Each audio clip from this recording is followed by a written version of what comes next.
Good afternoon, class, and welcome back to Science 10. Today we're going to start our seventh lesson, lesson 7, and we're still working with the environmental unit, and specifically we are looking at things that involve ecosystems. Today we're going to look specifically at roles. What happens in an ecosystem, the different levels, the different roles of species in ecosystems, so we can get a better understanding of how those relationships work. And at the end of the lesson, you'll have an assignment, some questions that you will send back to me or put in my basket titled Science 10 Assignment 7. Okay, so first of all, let's look at the different types of ecosystems, different types. It's just offhand, can you think of one where you think a lot of animals and plants? A specific type of system. Here, I'll give you an example right here. A grassland, okay?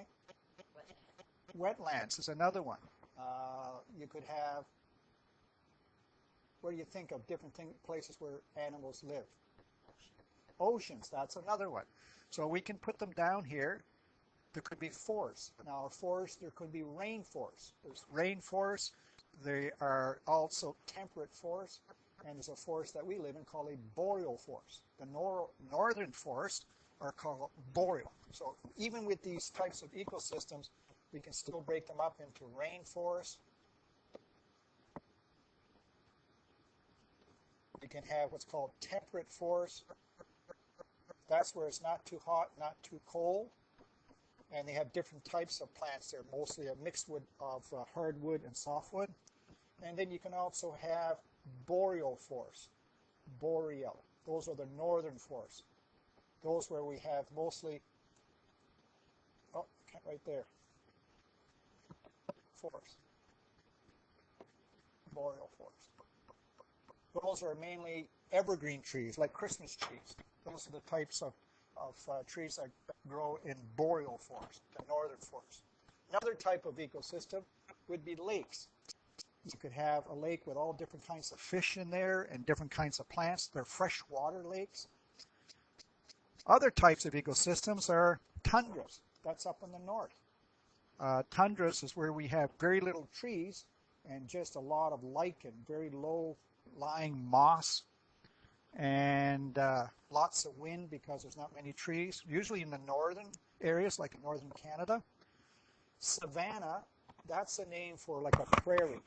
In Canada, we call the ecosystem in Manitoba and Saskatchewan and Alberta prairies, but in countries like Africa, they're called savanna.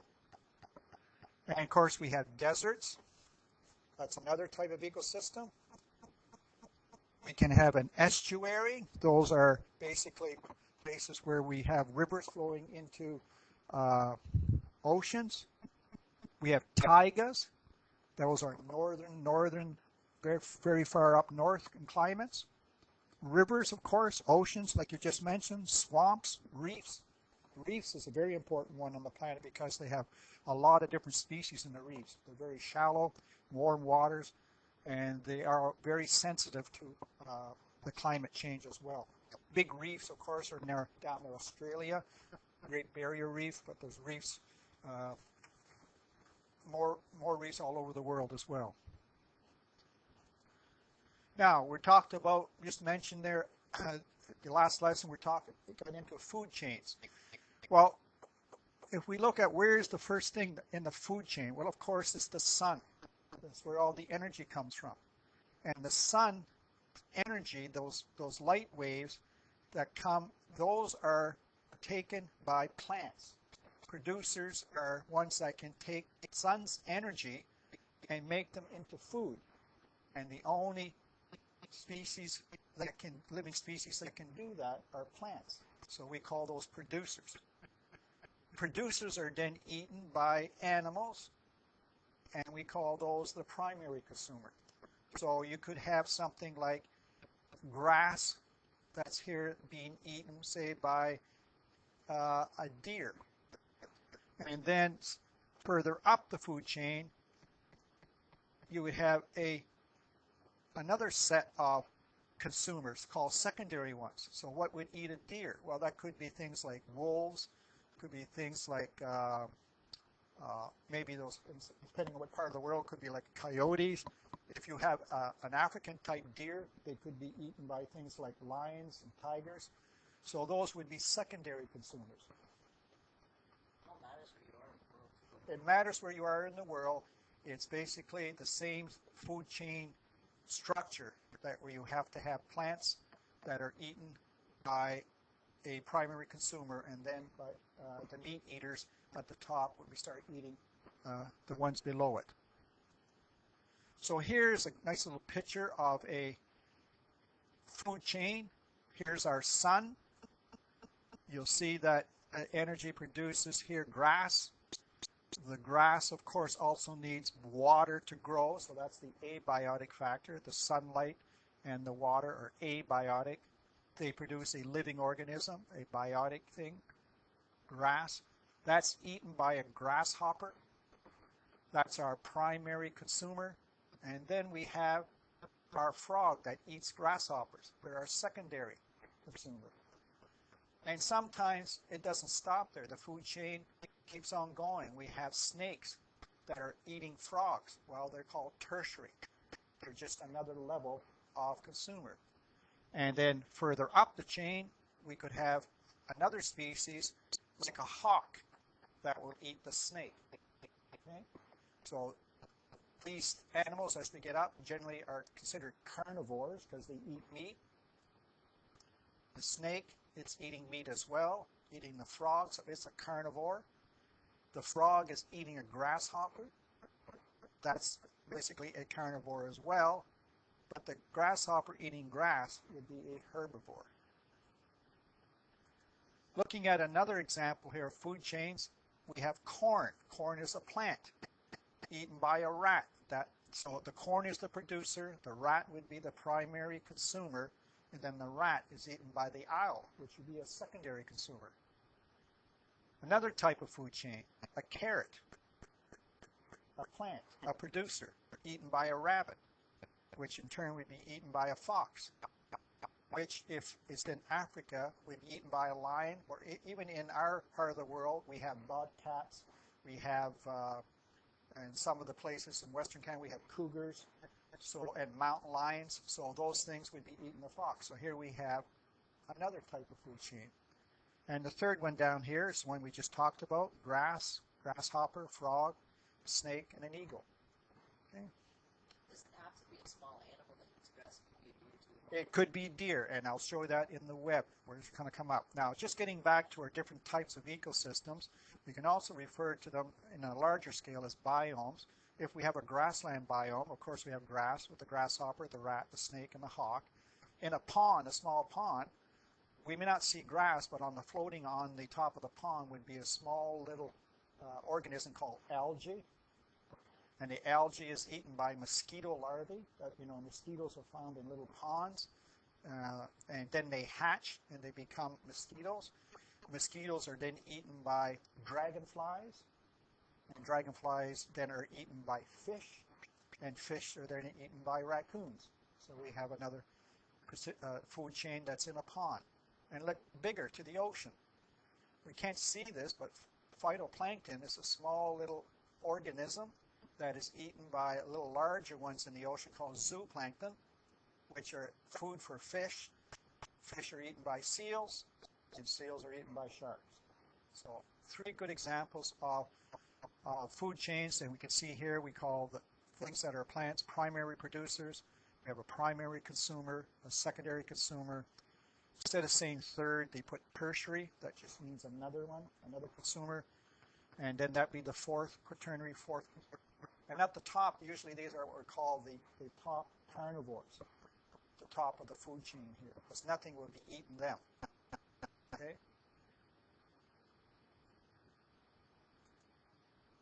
Now, the food web is made up of several food chains, and the food pyramid includes energy flow within the food chain. So just looking at the food chain again, we have corn or maize as our producer. Here is our locust. It's a type of like grasshopper that eats that. A lizard eats this, so it's a secondary consumer, and we have a snake eating the lizard. So there is a food chain, 4 levels, 4 trophic levels. The food web, you can see, is made up of a whole bunch of different, we have berries and we have plankton. Both are producers. They are both eaten by grasshoppers. They're also eaten by these little birds. Berries are eaten by butterflies, and they're eaten by green flies. If we look at plankton, it's eaten by grasshoppers, it's eaten by mice, a mouse, and it's eaten by a rabbit. So the rabbit itself could be eaten by the fox or eaten by a buzzard. So we can see that in any situation, one particular species could be food for a number of different ones above it. So that makes up a food web, and they could all be living in the same ecosystem. Now the food pyramid just shows you here that at the bottom where we have our producers, that's where most of the energy starts with. We have 1,000 kilocalories of cellular, but the point is that that's where all the energy, and as you go up the pyramid, the energy is being consumed by the organism above it, but a lot of the energy is being lost. It's being lost to heat, so it's not always available. And by the time you get to the top of the pyramid with like this hawk here, the owl, you're right, it's an owl, then it has less of energy to consume, so it has to eat a lot of those mice here, okay, to live. So we need an abundance, a lot of these things here, of the grass, the producers, in order to feed each of these levels as they go up. And that's an energy or food pyramid. So just a quick another picture of a food web. Here we have a fox that could eat rabbits, can also eat squirrels and mice and birds. And we have hawks and owls that can also eat rabbits and squirrels and mice, so they can share the same. Now when they do that, that is going to develop what's called competition.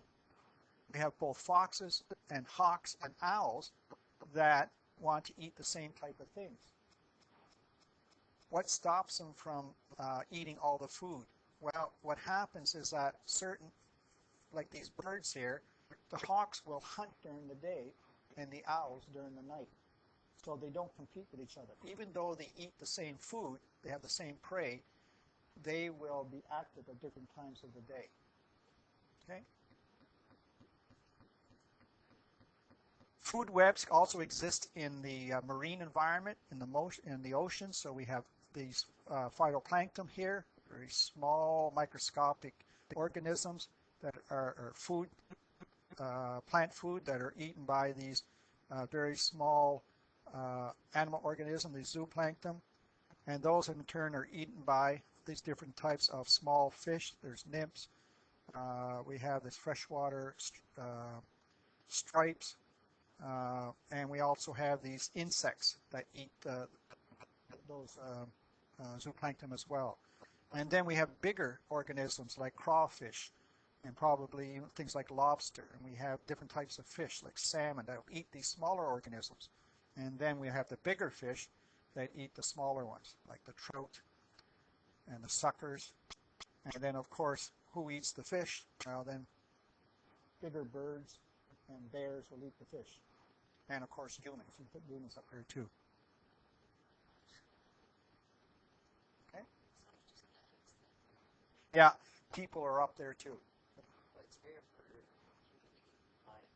Yeah, we're not cannibals.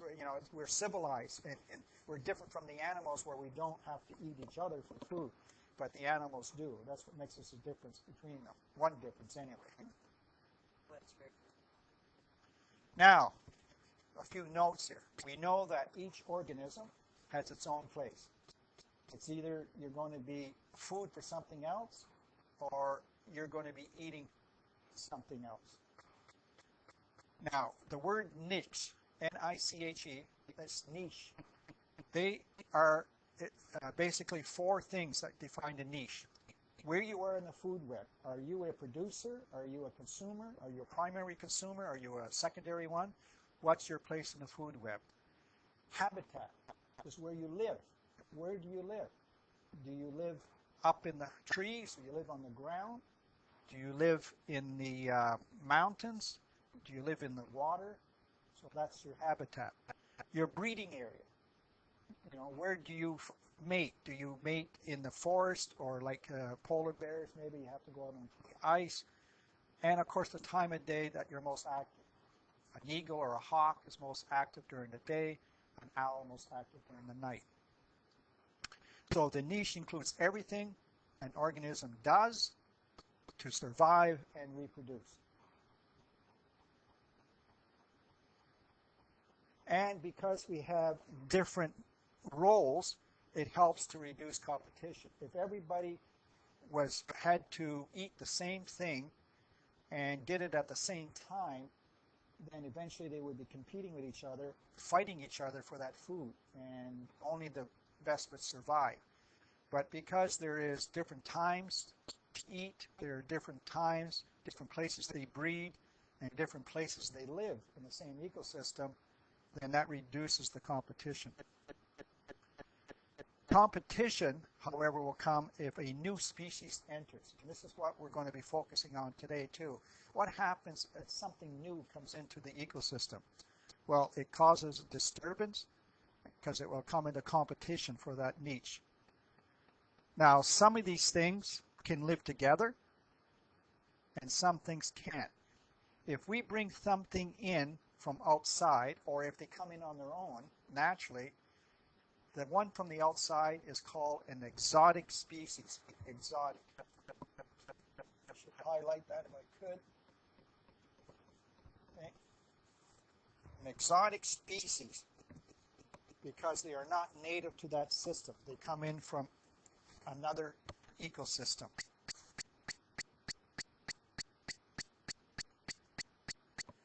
So we know that each of them has a specific position or function in the food web. Grass is food for a bunch of different types of animals. Also certain types of small shrubbery is food, like the moose love eating small maple twigs and that stuff. Yeah. Now, in some instances, if there's more than one consumer, it causes competition. But is it good competition or is it bad? Sometimes competition is good because it will weed out the sick and the weak and the old, and it controls the population so that there is not an overpopulation of a number of organisms in a species. Now, species that will compete for the same niche are things like mice and rabbits. Or in the water, in the rivers, pike and bass will compete. And in the air, eagles and hawks, because they often have the same food type, so they compete with each other for that food. But hawks and owls, although they have the same prey, they don't compete. They do not compete directly anyway. Why? It's because they're active at different times of the day. Okay? The owls, they hunt in the forest, and usually at night, and the hawks will look for their food in the fields, in the open fields, and usually during the day. Okay? And at different times. That's right, but they're both predators, owls and hawks, but they hunt in different places and at different times of the day.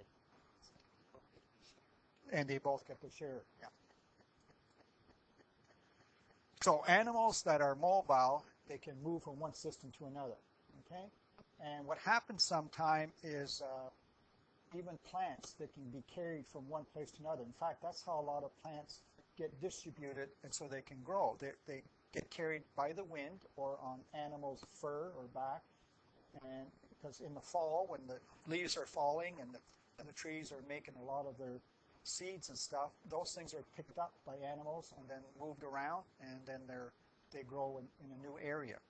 They'll take root in a new area.